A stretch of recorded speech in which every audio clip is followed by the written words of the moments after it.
boy. We gon' take it up from last year. Shoot on my shot, boy, I'm long range. Me and the team on the same thing. Stayed down, never switched up. Only thing changed was the game. I'm in the zone now. Nothing can change what we on now. When I pull up, know it's going down. Foot on the gas, ain't no slowing down. Aiming for greatness, no settling. Kick down the doors, they won't let me in. Taking no L's, yeah, I gotta win. Watch me kick down the doors, they won't let me in. Who running the game now? Foot on the gas, can slow down. No, my team, we holding it down. We know we running it now. Watch the game change. Watch the game change. Watch the game change. Watch the game change, yeah.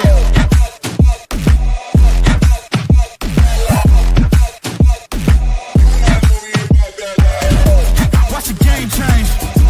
Watch the game change. Watch the game change. Watch the game change. I do not gamble, but bet on me. Tell them that's like, yeah, it's still love it. I'm taking a shot for my enemies. I can't waste no more time on my energy. I know they know I got it on lock. Go against me, that's a long shot. Cause I'm counting wins all around the clock. Never doubt me, boy, I don't stop. Who do you feel when they make you the monster? I am not scared of none of you imposters. Taking the lead now while they watching. Think you should leave now while the option. Taking no L's, yeah, I gotta win. Watch me kick down the doors, they won't let me in. I'm running the game now. Foot on the gas, can slow down, no. We don't fucking lose. We do not lose. What the hell is up, Cleveland faithful? Another win. The Cavaliers' 12th straight, beating the Chicago Bulls 119 to 113 to become just the 8th team in NBA history to begin a season 12-0. I mean, ladies and gentlemen, I realize that I have become somewhat of a broken record, but I promise you, if I promise you nothing else, I will continue to sound like one for the duration of this unprecedented start in franchise history. This was a fun game. Much like many of these games during this opening start have been. There were fireworks late down the stretch. There were punches thrown both ways. Hypothetical, not literal. But these two teams traded jab and haymaker and knockout punch after knockout punch. It was just a fun ass game. These, as Noah Heritage says down here, these tight games are not good for my mental health. Look, that's why we got this right here. Got our trusty old beer.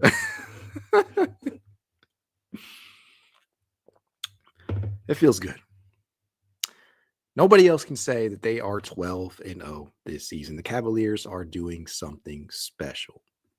You got to see a lot tonight. It was not the best game for numerous Cavaliers starters. Jarrett Allen, Isaac Okoro combined for 12 points tonight. Jarrett Allen looked off. I think he may have gotten injured late down the stretch. He was not in the closing lineup. I know they were looking at him and tending to him on the trade deadline. But I will tell you this. The Cleveland Cavaliers will have nights when they do not need everybody to be on, because the bench will come to play and they will shoot your lights out. Oh my God. The pod is titled Ty Jerome, how Ty Jerome stole my heart, and this motherfucker, this dude is a thief in the night. He will. There are just no words, man. We have this dude on a $2.5 billion salary. He looks like the sixth man of the year already. No knock on Caris LeVert. Caris LeVert also came up clutch at points tonight. But Ty Jerome has consistently shown out every fucking game that we give him long-term berth. I mean, seriously. It was just a fun game. Came in to tonight not knowing what truly to expect from this Chicago Bulls team that still has some fun and exciting pieces. Nikola Vucevic, former All-Star, came in averaging 20.9 points, 10.3 rebounds, and 3.2 assists in 10 games this season, looking like his former All-Star self, might add. And he's doing that in just a little under 32 minutes per game, and very efficiently, might add. 58.5% from the field is this guy shooting, including 47.7% from three-point distance on pretty damn solid volume at 4.4 triples attempted per game. And might add, he was shooting 88% from the free throw line as well. You know what? Vooch had a big game tonight as well. He finished the night with 20 points, 8 rebounds, and 3 assists. And honestly, it was a big reason why they started off kind of hot, trading jabs with Cleveland, not knowing if they would be the team to eventually end this streak. And they weren't, but they put up a good fight. I'm just flabbergasted at what we saw tonight. Chicago had 3 players put up 20 plus. That was Kobe White with 20, Zach LaVine with 26, and again, Vooch with 20. And they got 18 from Giddey, they got 13 and 10 from Patrick Williams, and their bench was only able to contribute 16 points, much of that coming in the fourth quarter from Ayo Dosunmu. Cavaliers bench, on the other hand, fucking fuego. I mean, you got 12 from Karras, you got 12 from Jerome, you got 12 from Niang, you got 3 from Wade. I mean, what the fuck? I mean, I'm sorry for the language. I am just on cloud 9 right now. I'm on cloud 9. It's crazy. This Cavaliers team can beat you in a number of ways. Whew. Man, oh man. The focal point of tonight was obviously a man who we have seen put on countless heroic performances. One who did so in Chicago, putting up 70 plus points in a very historic performance against these same Bulls. That of Donovan Mitchell. He would put up a quick 14 points in the first quarter and keep the Cavs afloat in the process. He attacked off the dribble, Euro stepping his way to the cup. And one of the better developments was Don pulling up effectively and efficiently. Now, in that first quarter alone, he drilled 2 of 4. And he entered the night, might I add, shooting over 40.5% on his triples on pretty high volume at 7.6 per game. But that efficiency, I want you guys to take note of this prior to tonight. That efficiency was mostly on the back of insane, and I mean absolutely blisteringly hot off-ball shot making. He entered tonight converting over 61.5% of his catch and shoot opportunities, but just a lowly 31% of his pull-up triples. This is crazy balance. That scorching shooting off the ball has managed to balance out the less than stellar start pulling up. But tonight we saw him pull up with reckless abandon. And you know what? It was great. It was great. You got to see him really, really come out and just take this game by the reins and at numerous points throughout and kind of quiet down the Chicago crowd. And, there were specific points when even the Chicago crowd had to kind of give him applause. I mean, he had the highlight of the game with just a crazy ass spin move. I clipped it if you want to head over to Twitter and look at that. It's also on the channel.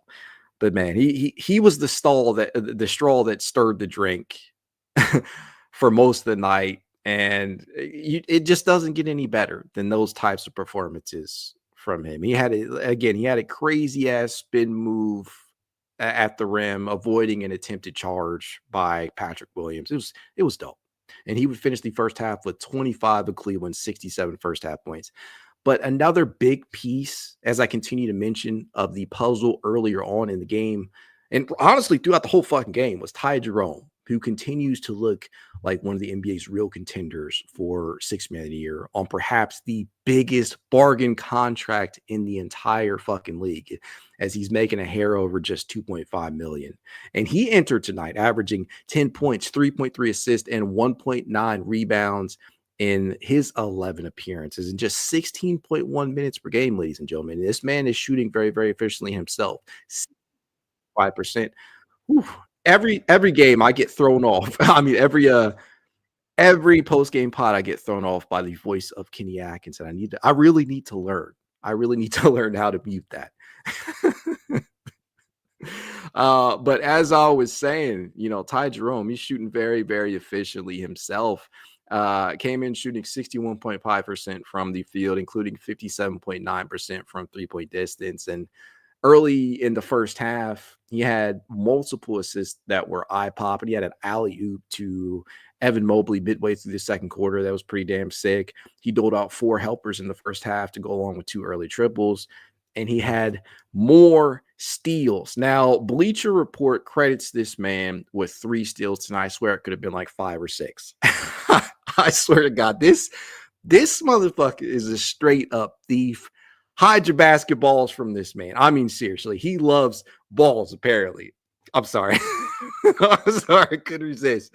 This man is the real life equivalent of the NBA 2K pickpocket badge. I mean, seriously, do not be careless with the basketball with Ty Jerome out on the floor, because you might find yourself missing something.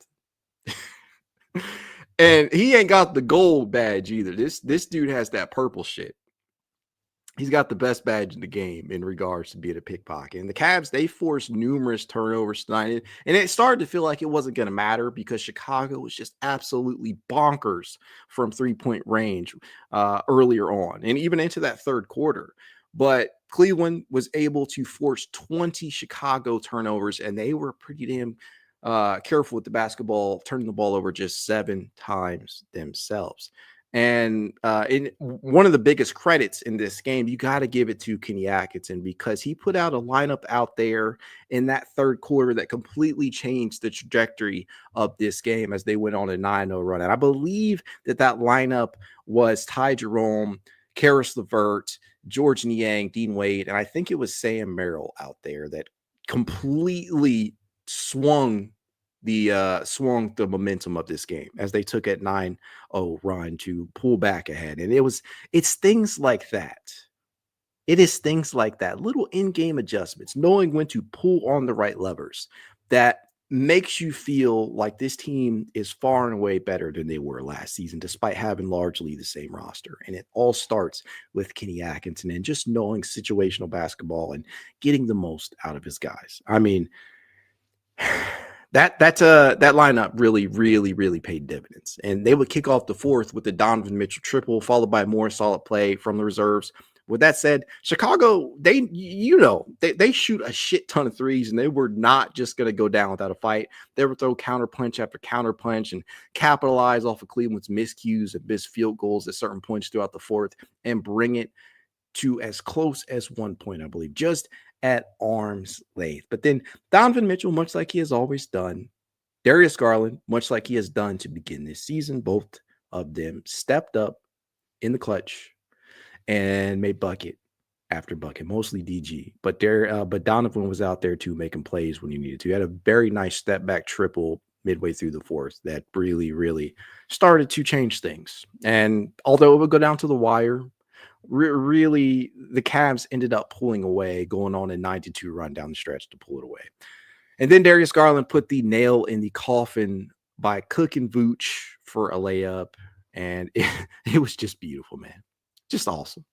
Just awesome basketball. From a statistical standpoint, it wasn't the most beautiful night. Cavs shot just 44% from the field, including 33% from three-point distance on 45 attempts. They managed to turn the ball over 8 times. I think that Bleacher Report actually updated live as we're talking here, but they turned the ball over just 8 times. They got out-rebounded 51-43 that's a theme that continues to be consistent. I get that some of it is the fact that the Cavaliers have started the season off by absolutely cooking the competition and shooting very efficiently from both the three-point line and inside the arc. But the rebounding issues, hopefully they don't come back to haunt us. That was just a fun-ass game, man. This team continues to find ways to make it interesting. I mean, you come back from down big against Brooklyn. You have a game against Chicago in which you honestly don't know which way it's going to go heading down, because Chicago was clawing and scratching and trying to fight their way back. And I'm just so damn glad that this team was able to play some cohesive basketball down the stretch, and Kenny Atkinson was able to pull the right levers and put the right guys in place to take this game when honestly it felt like it was in the balance. And I continue to be impressed with the likes of Ty Jerome, man. 12 points, 4 rebounds, 6 assists. That's his stat line, including 3 more steals, bringing his steal total to 18. This motherfucker has 18 steals in 11 games. If he got the minutes, and tonight Ty played 21 minutes. If Ty Jerome got the minutes and met the qualification for that, I truly, honestly believe Ty could make an all-defensive team. I think he will get some votes if he continues to play like this. And there is a lot of contention for the all-defensive teams. But Ty Jerome, in such a limited capacity, has managed to make himself feel felt. He's got so many deflections out there. I think in the piece of content that I posted earlier on about Ty Jerome, which you guys should go check out. It's over on the channel. Came out today. But he is tops. I'm going to say he is tops on the team in terms of deflections on this team, despite playing 156 fewer minutes than the next closest player, which was Donovan Mitchell. And prior to tonight, the man only played 177 total minutes, which is just 10th most on the team. Can you imagine? This man is playing the 10th most minutes on the team, and he's making this big of an impact out there. And the fact that he has forced as many turnovers as he has, despite not nearly getting as much run as some of these other rotation pieces, is absolutely insane to me. It just goes to show you how valuable Ty is. And there's going to be some conversations had about that 6th man of the year race, because Caris LeVert, he's right there too. As I see Spinreek says, we got 2 6th man of the year in Ty and Caris. Caris would finish with 12 points, 3 assists, 2 rebounds, 3-7 from the field, 2 of 4 from 3-point range. Had a steal himself, finished the night just a +1. And might I add, Ty Jerome led the team in terms of plus minus. I believe he led the entire game in plus minus as a +21 as a Bleacher Report. But holy hell, man. You don't see production like this out of your reserves, the way that the Cavaliers have been able to get out of them, because everybody will play their role at specific points in a game. They'll all make big plays. Dean Wade had a critical block at the rim, and just 3 points, 4 rebounds, 2 assists. And Dean is never going to be a guy that wows you in terms of the stat sheet. He'll pop off every now and then for 3, 4, 5 triples, but he's never going to be a guy that statistically wows you. But he'll have his moments throughout the game where he is actually going to provide you a big time play. And in a game where Sam Merrill goes 0 of 5, and he's still doing big things out there. He's moving the ball. Despite going 0 of 5 from the field and scoring 0 points, Sam still somehow finished with +11. You can't take these plus minus stats by themselves, right? You got to take them with a grain of salt, obviously, but it all adds up. You can see with your eyeballs. That this man is impacting the game simply by the sheer virtue of the spacing threat that he has. His constant movement around the floor, around screens. It's beautiful. He'll move the ball. And the way that he can impact the game without necessarily knocking down shots, it just tells you a lot. And George Niang, in his 17 minutes tonight, went 5 of 10 from the field, and most of that production was from inside the arc, as he went just 1 of 5 from 3-point distance. Hit the threat of the 3 ball for him. That's important, especially coming out of the front court. But man, oh man, was George really providing some impact out there off that bench. And this could not come at a better time for him, because coming off the season that he had last year, where he still shot relatively respectably, 37+% from 3-point range on solid volume, the defense that he lacked, the shape that he was in, the rebounding woes that he had last season, it was enough to kind of cancel or nullify what he was bringing to the table as a floor spacer at times. And so it has not been the case this year. He has played probably the best, most impactful basketball of his Cavaliers career during this 12-game stretch. And we're not even, as Cedric Taylor points it down here, man, when Max gets back with these dudes, geez, Max ain't even out there, and we're putting in work, man. We're putting in work, and Max is one of the better shooters on this team. He's a quality facilitator. We rave about this dude after after every game, and he doesn't even play yet. Right? He's not even out there. We're still finding ways to talk about Max. That just goes to show you how excited we are about the simple fact that this man, he could only add to the league's best team. Yes, I believe this Cavaliers team, record or not, right? This Cavaliers team could have lost tonight. I still would have felt like they're the best team in the NBA. And the hype train just keeps on rolling. It just keeps on rolling. I love it, man. And you cannot find a team where the vibes just feel immaculate like this. This is the closest to the 2021-22 season from a vibe standpoint that we have felt in a very long time. There is obvious pressure on this team to make significant progress in terms of playoff basketball. But the way that they have started off this regular season, the things that they are doing, the style of basketball that they're playing, all of these things are translatable. All of these things are translatable. Kenny Atkinson has revitalized the vibes here, right? He has made these guys into a legitimate title contender. He has elevated each and every one of them, from Darius Garland and Donovan Mitchell to Jerome and George Niang. This dude has everybody playing the best basketball from an impact standpoint of their careers. Now, I know people, they'll probably, raise a few eyebrows at that comment in regards to Jarrett Allen these last two games, but, I still believe Jarrett's going to be fine. He is definitely going to be just fine. He's having some off performances. He's kind of getting outplayed, but I'm not worried in the slightest. We'll find games in which Jarrett Allen is the guy to bring the Cavs home.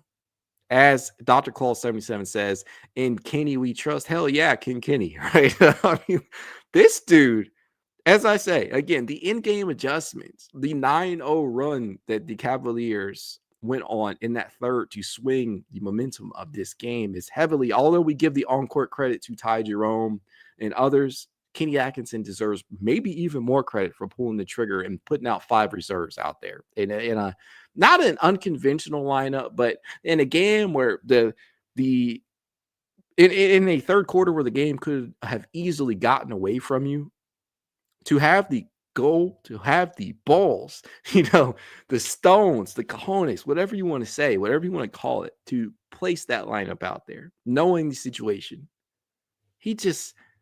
it's phenomenal. We struck gold here, man. D. Jackson says, who will or most likely will end the Cavs win streak? Boston. I don't think that will happen. You guys know, I continue to say, I will not speak that shit into existence. I will not do it. But if there's a team out there that has a chance to, it is Boston on not December 1st, Momo, November 19th. November 19th against Boston, and then December 1st against Boston. These are big time matchups. Circle them on your calendar because they will be, we keep saying that they're going to be tests. Every game that we've played against a playoff caliber team, we're like, oh shit, this is going to be a real test. And there have been, right? There definitely have been, like some of these games that we've recently had. But at the end of the day, the Cavaliers have found ways to get over it at every step of the way, right? Whether it be a large comeback against Boston or finding the wherewithal to win against a team like the Bulls, who just light it up from 3-point distance. It's crazy. Just absolutely crazy. Mr. King 562 says Merrill's defense is horrible and can't play if he ain't making threes. I disagree. Sam has actually been very, very, from a statistical standpoint, in terms of holding his own from a defensive standpoint, Sam Merrill has actually done and performed quite well. Now, since you mentioned it, I feel compelled to bring up the tracking stats for Sam Merrill in his numerous matchups. So hang tight. I am going to pull that up as we speak. And as of tonight, I hate to break it to you, my friend, but Sam Merrill has held his opponents to 43.2% from the field, including 12 of 33 from 3-point range. That's actually pretty damn good. 43.2% is by no means efficient. He's held his own. He doesn't have the steals numbers that Jerome has, But Sam Merrill is and has been a quality, or at least not a net negative defender out there when his shot. So when his shot is not falling, you can still play him. That was not necessarily the case last year. This year, the sheer threat of the 3-point bomb that Sam can present you opens up the floor for the drivers, the ball handlers, whether that be Karis, Darius, Donovan, Ty, whoever. It still opens the floor. And all you need Sam to do, as many people down here mentioned, is simply hold your own from a positional standpoint. And Sam is very capable, and he has done that. Again, he has limited prior to tonight, he has limited his opponents to 43.2% from the field. Wall Street Cam says Sam's capability to move defenders around when chasing him on threes poses a threat in itself. Exactly. It's the threat of the 3-point bomb, whether he's going around screens or he's spotting up. It all makes an impact. Trevion McKelton says, and they scared of him, so he opens the floor. Absolutely. I miss the old me. So do I. Sam was part of the lineup that brought us back. Yes, the 9-0 run in the third, that was Ty Jerome, Karis LeVert, Sam Merrill, Dean Wade, and George Niang. No real 5 on the floor. What does that tell you about Kenny Atkinson? Motherfucker has just the balls. The ballsiest call to make that in-game adjustment. Phenomenal. And Mr. King 562 says he had 0 points. 0 points don't mean shit, man. I mean, I hate to break it to you. But if you're watching these games and you're basing how well a player performed or how well they did not perform off of point production, then you have lost the point of how valuable a player can actually be. Points doesn't mean anything. It adds, it certainly helps for guys to score, but it doesn't necessarily mean that they did not provide value out there, because just sheer presence by opening the floor up is something that the Cavaliers can lean on. Richard Hacker says Kenny goes with the eye test. Stats don't win games. I think it goes with a combination of both, right? You can clearly tell what's working and what's not working from a guy.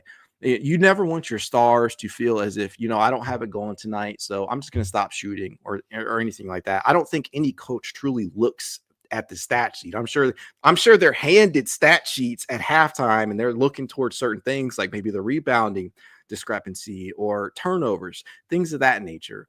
But at the end of the day, I think Kenny has enough faith in every single one of these guys to realize when they're on and off and pull certain levers and put certain lineups out there that can change the momentum of a game. And that's exactly what happened tonight in that third quarter, and then later on down the line in the fourth.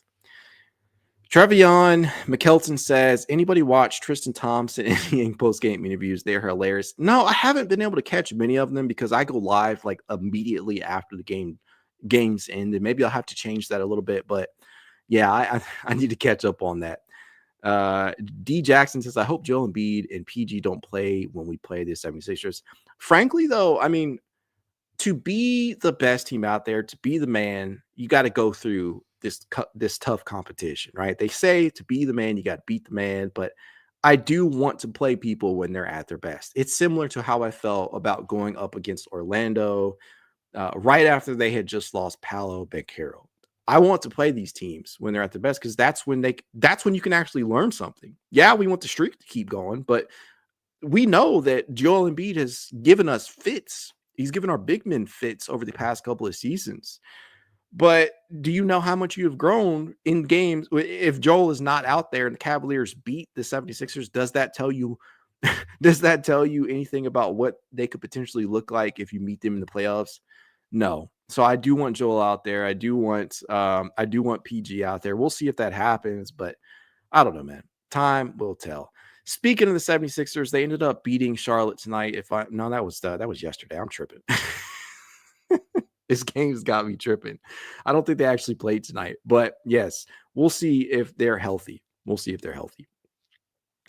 Momo says Wade's playing good D, getting big blocks. Yeah. So again, this is another night where Dean Wade did not start. Isaac Okoro drew the start, and Isaac played just 19 minutes. And what did I say a couple of streams ago? No matter who starts at that 3, unless you're Max Strus, you're probably not going to get a full starter's complement of minutes, whether that's Karis LeVert starting out there, Isaac Okoro starting out there, Dean Wade starting out there, or anybody else that you could potentially slide out there at the 3. I mean, unless you're Max Strus, you're probably not likely to get more than 26, 24 to 26 minutes compared to the other starters out there. And this is a night where you did get significant minutes out of Donovan Mitchell. Not anything crazy. He did play 35 minutes tonight.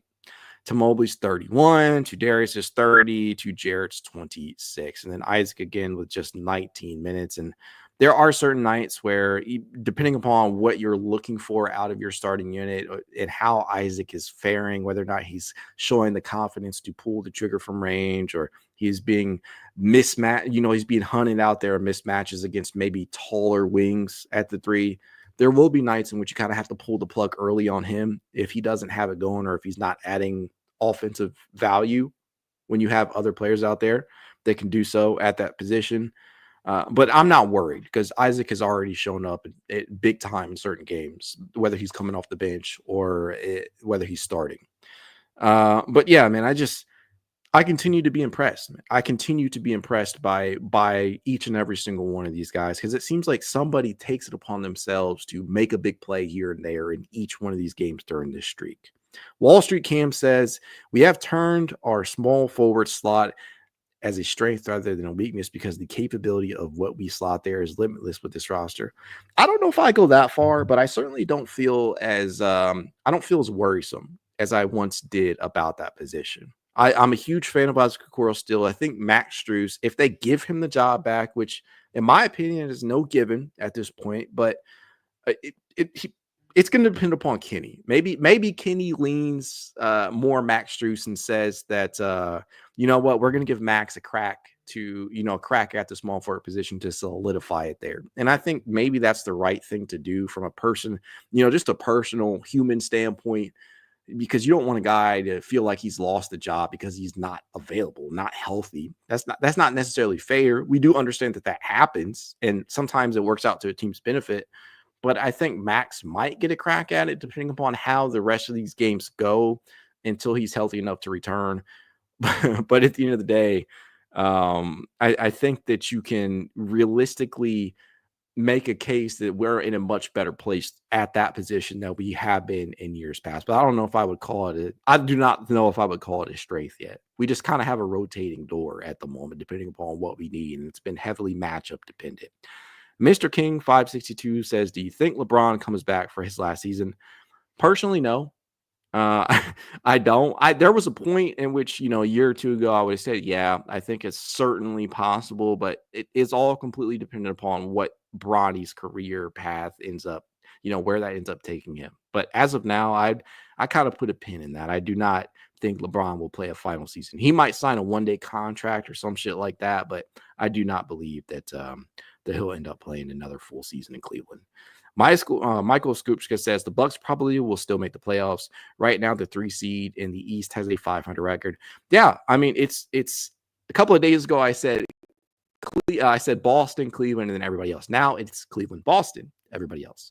But I still believe that the field will end up rounding itself out. As of right now, with tonight's victory, the Cavaliers are 12-0. We had full control of that number 1 seed. Boston, I do not think Boston played tonight. They're 9-2. You got Indiana at 5-5. That's the next team. I don't think Indy played tonight either. So it's just a bunch of teams where it can change from game in to game out. But what I'm hoping is that Cleveland could build a large enough of a lead in terms of wins to kick off the year where everybody's just struggling and dealing with injuries and shit like that. That even if we end up, almost got myself. I had to stop myself from saying it. I'm not even going to go down that path. But for whatever reason, if this Cavaliers team finds itself in a position to not win, then hopefully they will have built up enough of a lead on the win-loss in the win-loss column to lap the rest of the field and just put itself in the best possible position to face the best possible playoff seed. So we'll see what ends up happening. Crofty says the Bulls fans cheer louder for Dean Wade missing 2 free throws than they did the whole game because they won free hot dogs. Yeah, I saw that.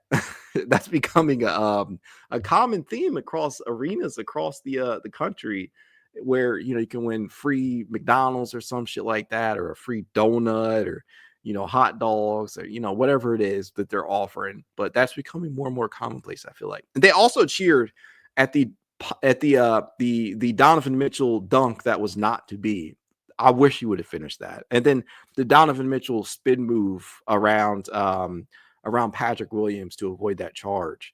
That was crazy too. I think it just doesn't matter if you're in an NBA arena and you're seeing a star play, whether it's on your team or another team. It's okay. If you see something phenomenal, you see something that you only see maybe a handful of times in your life, it's okay to cheer. That spin move was certainly nasty. Momo. Yeah, Momo says spin move was nasty. Crofty says the crowd went nuts for that spin move. They absolutely did. Wall Street Cam says, I celebrated so hard on that dunk just to look so confused at the miss. It's like watching the dunk contest and seeing like a crazy dunk from Aaron Gordon or Zach LaVine or our guy Mac, the other Mac, but Mac McClung, and then them missing it. But I'm glad that Don at least gave them something to be excited about. Mike Wizong says George looked like the G train tonight. The G train. Okay, I see you. Mr. King 562 says, any moves at the deadline? Do we keep the same roster? So we see this pop up, the question pop up a lot now these days, right? It's a fair question. I am starting to be of the belief that come the deadline, if the Cavaliers are doing just fine, actually doing better than fine, let's not even say just fine. They're doing better than fine, doing better than anybody else in the fucking league right now. If they continue this type of pace, I'm heavily considering not doing that. And I know my opinion don't mean shit. It's all about what Kobe Altman and company, what they feel is best for the team. But why ruin a good thing? I understand that if you feel this season is because we know how quickly title windows can close, how quickly title windows can open in the NBA. If they feel like they are knocking on the door and they're just one piece away, yeah.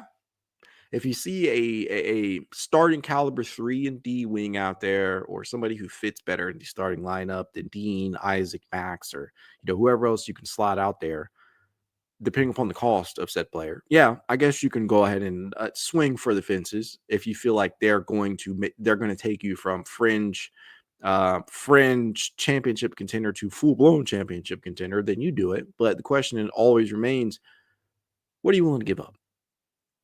Cavaliers, with their current salary cap situation, with the lack of real assets outside of Caris LeVert, Ty Jerome, maybe George Niang, and there's not a lot to offer. And I don't know what teams would feel comfortable giving up for the players that we could offer. So, left with no other choice, I think the Cavaliers, well, they do have choices. I don't want to say that. Left with few options, I would think that the Cavaliers would, maybe make a move on the margins, maybe sign a guy on the buyout market, maybe not necessarily feel like they have to go and trade one of their big pieces who's performing wildly right now, like Caris or Ty, who are both up for contract extensions. But they're in the fact that they're playing so well right now only drives up their value, especially Caris, because if you're having a real discussion and you're talking about Ty versus Caris and who should we retain, here's the dilemma. Caris LeVert is making like $16-something million this season, if I'm not mistaken, maybe a little bit more than that. Ty Jerome is making $2.5 million, a little over, a hair over $2.5 million. Who is going to have a bigger increase in terms of long-term salary? It's Ty Jerome. He stands to make the most, the biggest leap in terms of, getting paid, because he's making 2.5 something million. Karras is making $16.6 million. He will undoubtedly be in line for a pay increase, but at the end of the day, he's probably still going to cost you more than Ty would. So if you're going to move off of somebody, it still would likely be Caris LeVert. It just depends upon how comfortable Kobe Altman and company would be willing to do that. So I don't know. If you're going to move one of these guys, you have to look at addressing the starting small forward spot or the backup 4-5. Get a big man, right? I don't know how much of a belief that they have in JT Thor or Pete Nance or anybody else you could pull from the developmental places, developmental spots in this league. But at the end of the day, I think that you kind of stand pat. I think you roll the dice and see what you have, because I don't want to ruin chemistry. I don't want to ruin the vibes right now. Making a move, sacrificing Ty or sacrificing Karras or George. I don't know if it's necessary. Tony Pesta, my guy, says Ty Jerome, the greatest Cavalier to wear number 2. I love it, man. I love it. At the end of the day, Ty Jerome has been such a phenomenal fucking pickup for this team. We got robbed last year, guys. We should have gotten more than 2 games out of this dude. Didn't happen. It's fair to question how much he would have actually gotten to play with JB patrolling the sidelines. But I find it very hard to believe that he wouldn't have found a way to make himself indispensable out in that court the same way that he has this season. Crofty says, Kyrie who? Love Kyrie Irving, but he's got to move over. There's a new number 2 in town, and his name is Ty Jerome. Ty, the guy who loves to steal balls. It's just, I'm sorry, I could not help myself. 18 steals in 11 games, man. That's fucking crazy to me. I cannot for the life of me understand how he is doing it. And there was one lineup tonight that I loved, right? Kenny Atkinson put a 3-guard lineup out there, I believe, of Donovan. I think it was Donovan, Darius, and Ty. He had these 3 guys out here, and I love him, man. I love the fact that he has been so creative with some of the players that he puts out there, some of the lineup combinations that we have seen this year. And it's just all about situational awareness. And that's what he's doing. That is what he is doing right now. Crofty says Ty, DG, and Donovan, that lineup was nuts. It was, and it worked. Crazy. Mike Wyson says, Tony, this guy can talk McNuggets under the table. You should add him to your stream next. Tony and Mikey, love those guys. Each of them doing phenomenal jobs in their own right. Tony with his own podcast and Cavs coverage and breakdowns and whatnot. Tony's phenomenal at what he does. And Mikey McNuggets over on Ultimate Cleveland Sports Show and Ultimate Cavaliers, honestly, is one of the only reasons why I can tolerate the Ultimate Cleveland coverage, because of Mikey and what he does over there. Phenomenal work from him. B-Scroll says 66-16 is a odd record, but still great. I'm not speaking any L's into existence. I'm not speaking any L's into existence at all. So as far as I'm concerned, we're going 82-0 in the regular season. So 60 plus wins is nothing to me. I mean, fuck it. I mean, it's going to happen. It's going to happen. D Jackson says, do you watch Locked On Cavs? Danny Cunningham is great too. Not necessarily my cup of tea in terms of the type of personality, but Danny Cunningham's coverage has also been great. So it's, there's a lot of the coverage for the Cavaliers landscape right now on the beat has been great. We're doing much better than we have in seasons past with Danny and Jackson and, Jackson Flickinger.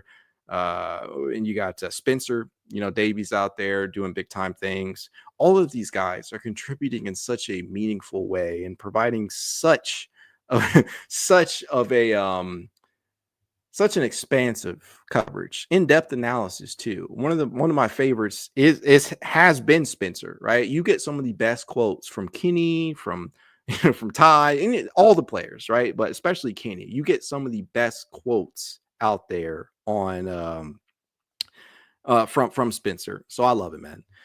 Mr. King 562 says, I'm assuming you're not a fan of Adam the Bull. I don't take Adam seriously because I don't think he really watches Cavaliers basketball for what it's worth. So it is what it is. And I'm not a Browns fan, so I don't really have a lot to say. Crofty says Cavs coverage has gotten so good with Mac leading the way. I appreciate it, Crofty. I would love to make it out to more games and whatnot. I wish I did. I honestly do wish I had a media pass, but the powers that be would never let that happen. I'd probably ask all the wrong questions. I miss the old me says you don't add to the team by getting rid of Jarrett Allen. No, I don't. Did somebody say that in the chat? I hope not. I would hope not. I don't believe that moving Jarrett Allen would be a good thing. I think that Jarrett Allen has consistently proven that he can play at best. He can operate at best as the second best player on this team. So we'll see. Jade Dias says Spencer the best right now. I can't lie.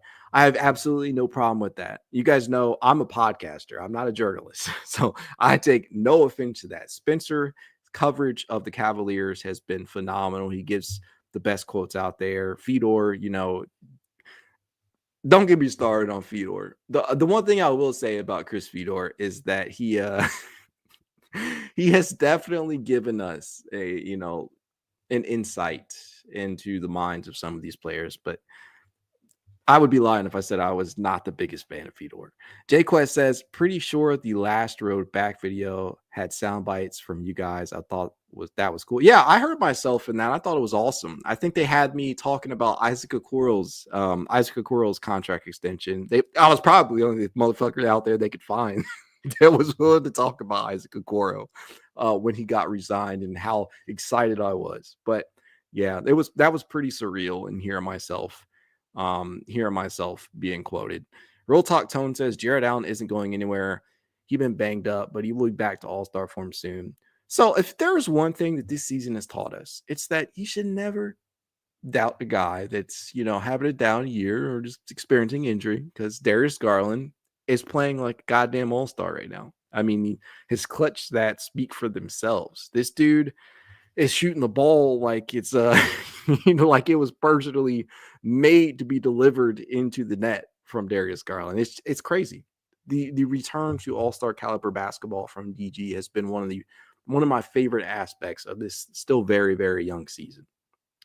Real Talk Tone says he took a rib shot against the Warriors. He's been down since then. Momo says we are scouted as hell. That's why they are blitzing Big J. I mean, would you not scout this team? I mean, they're 12-0 now, and the team knows how.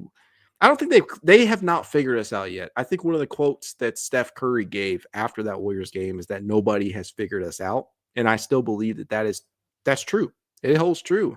The ball movement, the quality facilitation that's being placed out there, the emphasis on touches being spread around the floor and the up tempo pace. And one of the crazy things to me is that this Cavaliers team, they're not shooting nearly as many triples as we all thought that they might entering this season. They actually finished, if I'm not mistaken, the Cleveland Cavaliers took, they were in the top 10 last season in 3-point attempts per game. They had 36.8 threes attempted per game, and they shot 36.7% from 3-point range last year under JB Bickerstaff, despite playing with the 24th highest or 24th best pace. This season so far, they're only attempting 36.9 triples. It's not a seriously high amount. It's not uptick, by leaps and bounds. But what they have done in that regard is shoot it efficiently.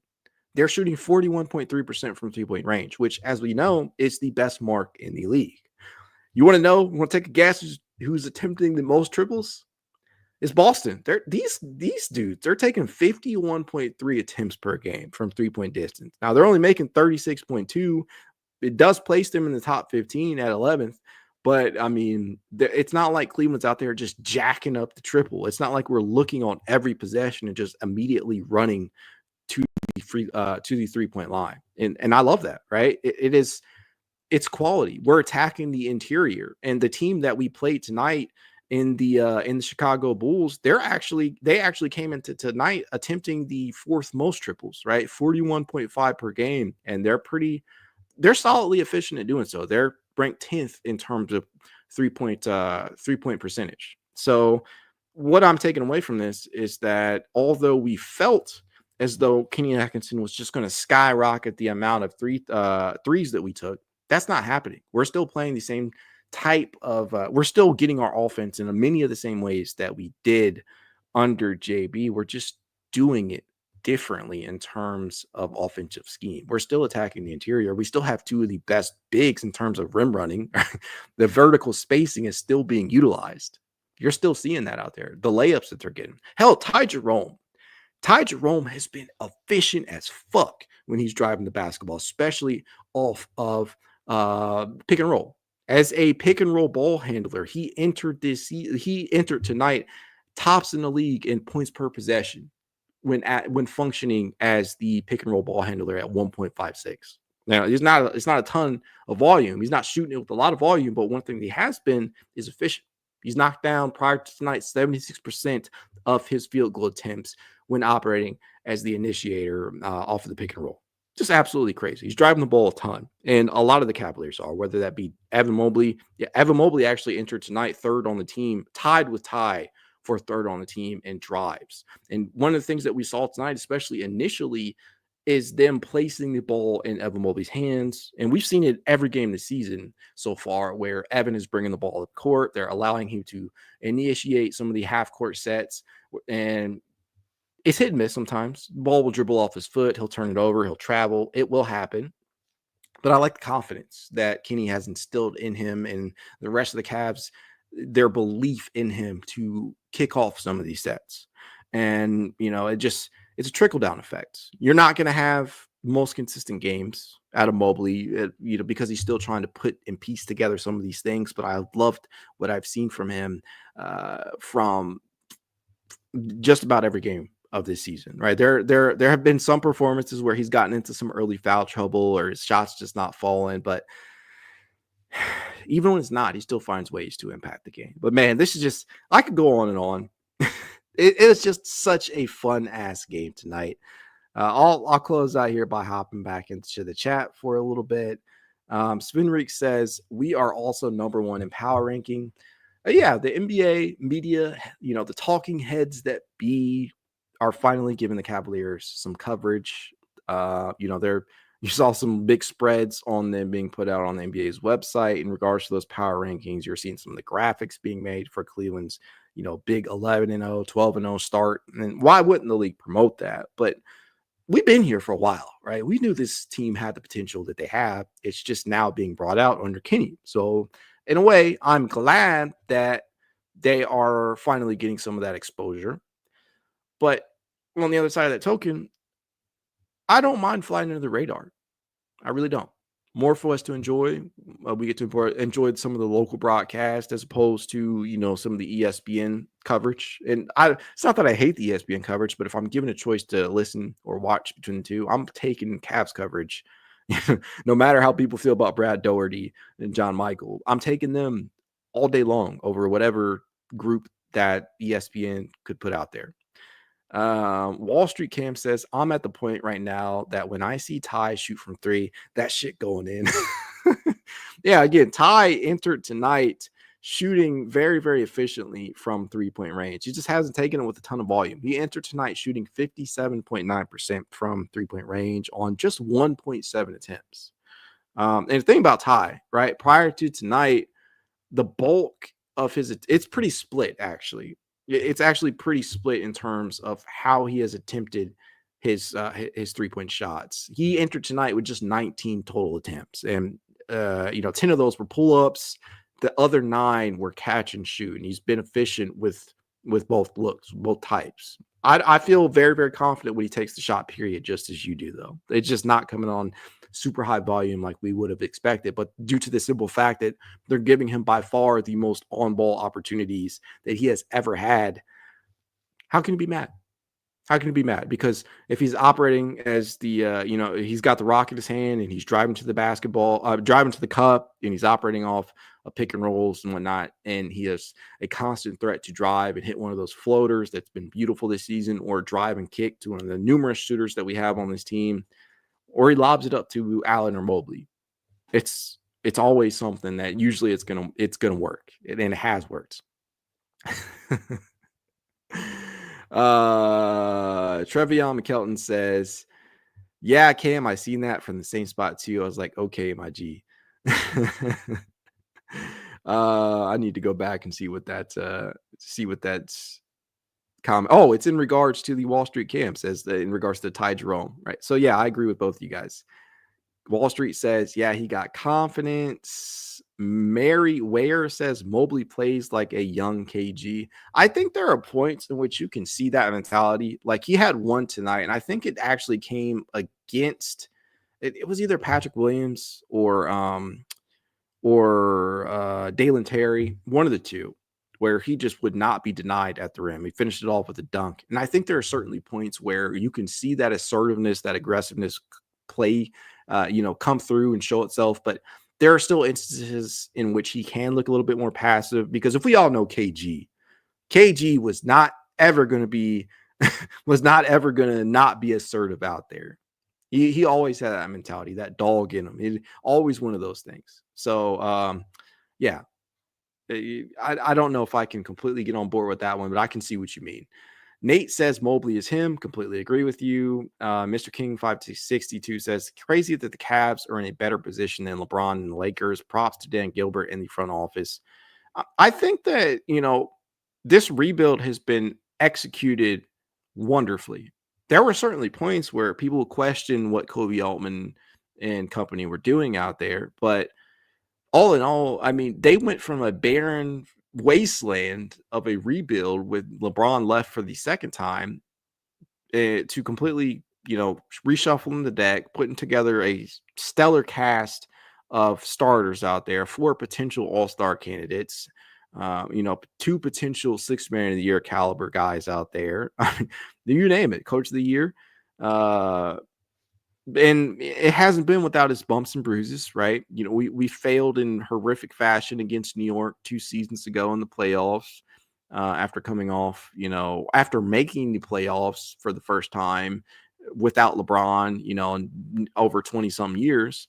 And then, the play-in, those games back during 2021, 22, those were kind of miserable at points, but the team obviously took considerable steps in the right direction, and they have exceeded, I don't want to say they've exceeded expectations in every single season, but they have definitely made progress and headway in every single season. And so this has been one of the better rebuilds in recent memory. And, they legitimately look like they have an opportunity in front of themselves to contend for a title. Dr. Manhattan says, what are your thoughts on people calling the Cavs pretenders? Frankly, I think my man Jack over on Cavs Twitter summed it up pretty eloquently when he said the Cavs could go 30-0 and people would still call the Cavs pretenders, something along those lines, right? And I truly do believe that to be the case. It doesn't matter who the Cavaliers play. People think that we've had a weak start with our schedule, although I don't agree with that. It doesn't matter. People still will formulate the opinion that the regular season doesn't matter for Cleveland for some reason, and that the playoffs are all that matter. And while we can all agree that the playoffs matter more, you can't necessarily just throw out the regular season. I mean, it still matters. If the Cavaliers were to make it to the NBA Finals, or the Cavaliers were to fight in a 6-7 game series in the Eastern Conference Finals, I think most people would consider that to be exceeding expectations, right? I think considering where the season started off at, the off season rather, because prior to this season starting, you had many people feeling like the Cavaliers were no more, or at best a top 4 seed. 4 seed, actually. I saw so many people saying that the Cavaliers were the 4th best team in the East. Look where we are now. People are probably feeling stupid as hell, especially the mainstream media. So, as Bando's Burner says down here, we here, bro. We are. Floyd Phillips II says, love balls. Ayo, pause. I couldn't help myself, Floyd. I'm sorry. Ty Jerome, the dude, again, 18 steals in 11 games is insane to me. Mark Money 330 says, that's that shit Bull be saying. Gotta have a regular season to get the playoffs. Absolutely. That's all I will ever, anytime people want to jump directly from the regular season to the postseason, the one thing that I'll say is, yes, for the Cavaliers, based upon what we have seen over the past three or so seasons, right? We want to see them take that next step in the playoffs. They have to win, at least in my opinion, 2 series this year. If they make it to the Eastern Conference Finals and they give whatever team they meet there a run for their money and they lose, I can live with that. I will feel like that is every season the goal should be winning a title, but I will feel like they have met expectations if they lose in the Eastern Conference Finals, as long as they make it there. I truly do believe they can win a title this year. I do believe they are a title contender, but to say that the regular season doesn't matter, it just does a lot of injustice to some of the developments that we have seen so far. Like, legitimately, can you guys seriously tell me right now that based upon what you're seeing, that you feel that what they have done is not translatable in a postseason setting? I think it all is. The defense they've been playing, the 3-point production, the pace that they've been operating with, the adjustments that Kenny Atkinson has made. Seriously, there are about a million different things that have gone right for this team. And they have already faced some adversity. They've come back a couple of different times now.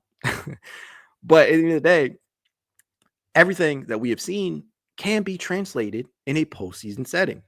And we often know, what we often see is that in the playoffs, sometimes it becomes more so about matchups. It is heavily matchup dependent. Sometimes matchups can make or break a series. It can happen. It's why, nobody probably wants to see the Boston Celtics in the playoffs, right? Nobody wants to see them because they can just overwhelm you with 3-point production. They have a bazillion guys there that can shoot the 3 ball at a high clip, and they still don't even have Kristaps out there yet. We ain't got Max. We can get even better. Kenny's just 12 games in, and he's already revamped the way that each one of these guys play, from both an individual perspective and from a personnel and team perspective, right? He is hitting on and pushing all the right buttons. He is pulling all the right levers. He has sold these guys on some type of vision, and it's crazy, right? Whatever they've put in the water for this team, I need some. With that being said, I think this is a good place to end it. Cavaliers are 12-0. I don't know in my lifetime if I'll ever be able to say that again. I certainly hope so. But this is something special developing right ahead, right in front of our eyes. And you just have to appreciate it with every single game. Every single game that we see, take it in, enjoy it. Don't just skip to the postseason. Enjoy what you are seeing during the regular season, because this is special. As always, tell you guys, if you'd like to reach out, you know how you can. It's Cavalier_pod on Twitter, TikTok, Instagram, YouTube, and more. If you want to be added to the It's Cavalier Discord chat, you know what to do. Leave a rating, leave a review, send a screenshot of said review to itscavalier53@gmail.com, and I will send you an invite.